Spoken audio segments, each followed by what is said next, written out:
Olá, bom dia, boa tarde ou boa noite a todos e a todas. Bem-vindo ao curso online Letwork. Este conteúdo faz parte do projeto Letwork, que é uma iniciativa da Comunidade Europeia, cujo objetivo é desenvolver, fortalecer e consolidar a capacidade de pesquisa de 9 centros latino-americanos que se dedicam ao estudo da informalidade laboral. O projeto Letwork é integrado por 12 universidades, sendo 9 latino-americanas e 3 europeias.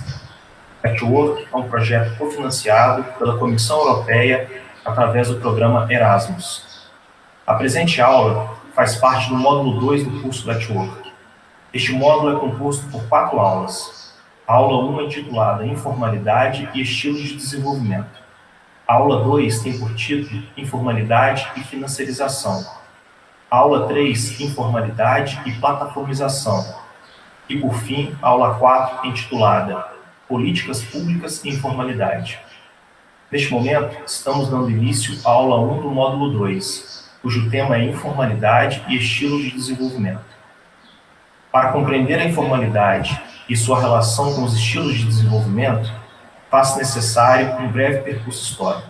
O padrão de desenvolvimento predominante nos países da América Latina na segunda metade do século XX tinha como objetivo principal a industrialização, pois os países da região, por terem economias fortemente especializadas em produtos agrícolas e serem heterogêneas, ocupavam uma posição subordinada na economia mundial, em relação aos países centrais que tinham economias homogêneas e diversificadas. A questão ficava em torno da constatação de que, apesar de alguns países subdesenvolvidos terem implantado uma estrutura industrial moderna, o mercado de trabalho organizado em torno dessa estrutura não havia reproduzido os traços gerais que caracterizam o mercado de trabalho presente nos países de capitalismo desenvolvido. Neste contexto, abre um debate em que se destacam grandes contribuições: a da Comissão Econômica para a América Latina e Caribe, a CEPAL, a contribuição do Programa Regional do Emprego para a América Latina e Caribe, o PREALC, que foi realizado no âmbito da Organização Internacional do Trabalho, a OIT, e teve por foco a problemática do emprego e da renda, as contribuições marxistas e, por fim, os aportes mais atuais que tratam do fenômeno da informalidade relacionada à flexibilidade das relações de trabalho. A primeira perspectiva que vamos destacar é a da CEPAL. Em meio a esse forte debate teórico, no final dos anos 60, a comissão problematizou os efeitos da industrialização sobre as economias periféricas. Para a CEPAL, dada a desigualdade do progresso técnico entre os países desenvolvidos e periféricos, a absorção de técnicas poupadoras de mão de obra e a consequente dificuldade de absorção dos desempregados, as economias latino-americanas se reproduziam com excedente estrutural de mão de obra. A estratégia de desenvolvimento, sendo suficiente para generalizar os frutos do progresso, acabava por deixar vários estratos sociais sem condição de inserção no mercado de trabalho dos setores modernos. Aquele processo acabava gerando um fosso social em que poucos setores estavam inseridos nos ramos modernos da economia, em matéria de renda, consumo e emprego, ao passo que amplos setores se encontravam marginalizados. Um dos mais importantes autores da CEPAL, o chileno Aníbal Pinto, defendia que o processo de desenvolvimento periférico ocorria mediante uma heterogeneidade estrutural, isto é, uma incorporação desigual do progresso técnico nos diferentes setores econômicos. O emprego refletia essa desigualdade.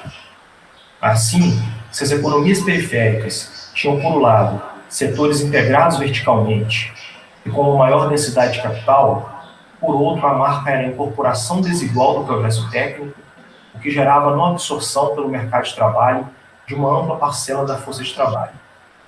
Nas palavras do autor, partiu-se do fundamento de que o novo polo estabelecido em torno da indústria e projetado para dentro iria cumprir uma função homogeneizadora, semelhante à registrada nos centros. Durante algum tempo, nas primeiras fases da industrialização substitutiva, foi possível acreditar que essa perspectiva dava a impressão de poder materializar-se. Atualmente, em contrapartida, é visível que o otimismo se apagou ou desapareceu. Assim sendo, mais do que um progresso para a homogeneização, da estrutura global, perfila-se um aprofundamento de sua heterogeneidade. Para a CEPAL, a ação política do Estado deveria ser deliberada para articular as economias periféricas face aos avanços do progresso técnico, com o intuito de transformar a estrutura produtiva e ocupacional. Com as transformações nas estruturas econômicas do capitalismo em escala global, o problema da ocupação e da renda nos países periféricos era recolocado, pois esses países não tinham capacidade autônoma de introduzir avanços tecnológicos de forma endógena. Agora, começaremos a tratar da perspectiva que se desenvolveu no âmbito da OIT. Partindo do aporte teórico cepalino, portanto, com uma perspectiva mais estruturalista, criou-se o Programa Regional do Emprego para a América Latina e o Caribe, o PREALC, no final dos anos 60. Posteriormente, não somente o pensamento cepalino iria influenciar os estudos do PREALC, mas também outros trabalhos clássicos da OIT. Dentre esses trabalhos, vale a pena destacar o estudo sobre as oportunidades de emprego e renda em Gana em 1971, mas publicado por Kate Hart em 1973, e o relatório da OIT sobre Quênia de 1972. Nos estudos de Hart, em 73, surge o conceito de setor informal urbano, que foi decisivo para os trabalhos sobre a informalidade dos países latino-americanos. Segundo o autor, a designação tinha como objetivo o esforço analítico de descrição dos dois setores urbanos, o formal e o informal. A dimensão produtiva era indissociável dos estudos no âmbito do PREALC. O setor informal seria uma consequência do padrão de desenvolvimento dos países latino-americanos à época, substituição de importações. Esse padrão de desenvolvimento gerava postos de trabalho insuficientes e, ao associar-se com o crescimento demográfico, criava um excedente estrutural de mão de obra e uma busca de alternativas ocupacionais, como o alto emprego por parte dos trabalhadores. Segundo a visão dualista do programa, as economias latino-americanas eram marcadas por dois setores diferentes. De um lado, há um setor que incorpora o progresso técnico e tem altos níveis de produtividade. Nele é um mercado de trabalho organizado. Do outro lado, há um setor com menores níveis de produtividade que gera um mercado de trabalho informal, marcado por ocupações de baixo nível de renda, por trabalhadores independentes, conta própria, e empresas sem uma organização realmente empresarial. Os dois setores nos estudos do PREALC eram parte de um mesmo espaço econômico, mas os estudos do programa inseriram um elemento novo no debate sobre a informalidade dos países periféricos da região, o elemento da subordinação do setor informal em relação ao setor formal. Assim, o setor informal era a última etapa em que a heterogeneidade estrutural se apresentava em termos de hierarquização da atividade econômica. Outra característica marcante nas análises do PREALC era a correlação entre informalidade e pobreza, pois esse mercado de trabalho informal acabava sendo uma porta de entrada para uma massa de trabalhadores oriunda do campo, com baixo nível de instrução, mostrando como a migração cumpriu um papel fundamental na geração de um excedente de mão de obra nas cidades. Nesse período de modernização dos países da região, a visão dualista do mercado de trabalho era dominante. Acreditava-se, dada a subordinação, no desaparecimento do setor informal da economia à medida que o setor moderno fosse avançando e se tornando dominante economicamente. Dessa noção, surgiu recomendações para a ação estatal. O Estado deveria atuar lançando políticas para o apoio de certas atividades informais, uma vez que os dois setores caracterizavam as economias da região. Até que o próprio desenvolvimento e acirramento da concorrência capitalista absorvesse as atividades informais, fazendo-as desaparecer.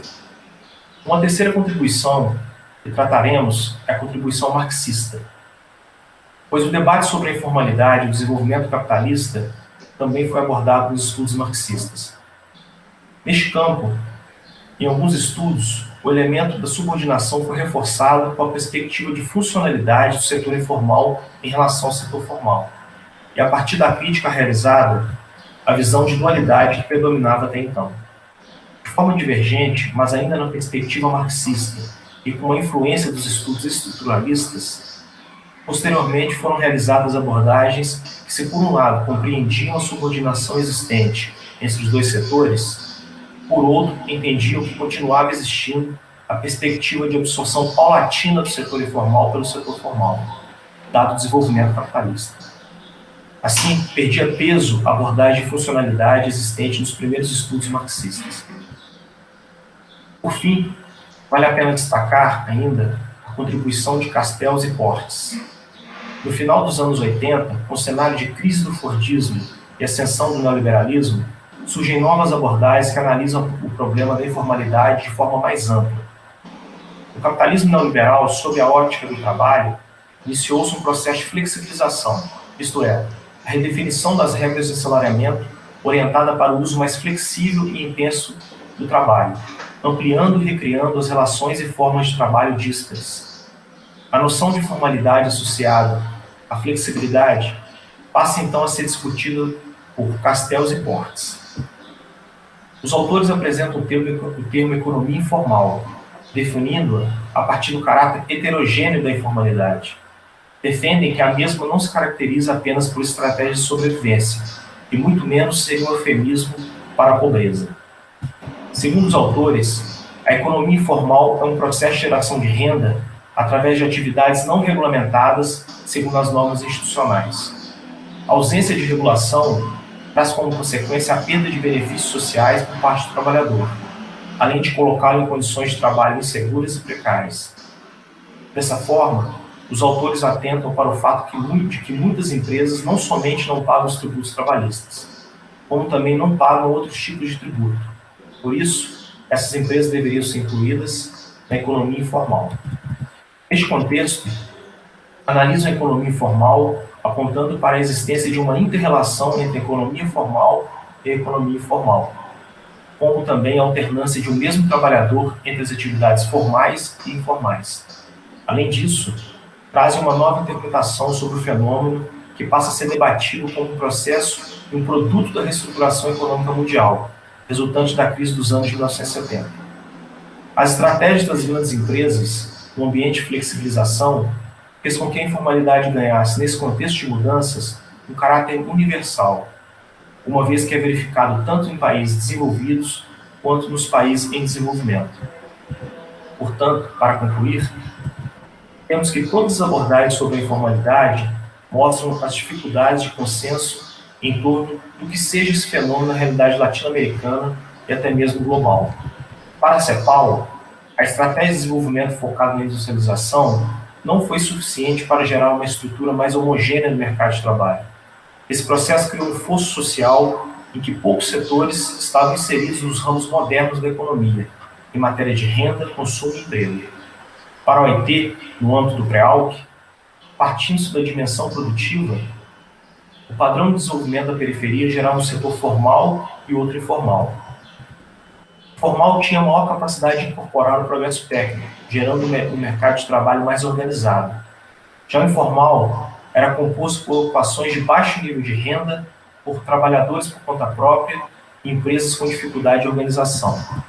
Essa dinâmica, o padrão de desenvolvimento periférico gerava um excedente estrutural de mão de obra e uma busca de alternativas de ocupações, como o alto emprego por parte dos trabalhadores. Para os estudos marxistas, o setor informal é entendido como um elemento subordinado e funcional ao setor formal. Portanto, essa é uma visão crítica à noção de dualidade. Por outro lado, o setor informal também foi entendido como um setor que seria absorvido pelo setor formal, dado o desenvolvimento do capitalismo, enfraquecendo a abordagem da funcionalidade existente nos primeiros estudos marxistas. As transformações no modo de acumulação do capital nos anos de 1970 surgem novas abordagens que relacionam a flexibilidade das relações de trabalho com a informalidade. Dentre elas está a contribuição de Castells e Portes, segundo a qual a informalidade deveria ser analisada como um processo universal atrelado à reestruturação econômica mundial. Com isso, esta aula vai chegando ao fim. Nosso objetivo foi destacar as principais contribuições e debates, dentre os quais a CEPAL, o pré-ALC, a contribuição dos marxistas e os aportes mais atuais sobre a relação da informalidade com a flexibilização das relações laborais. Para o melhor entendimento de cada uma dessas abordagens, recomendamos a leitura dessas referências bibliográficas básicas e também das complementares. Obrigado pela atenção.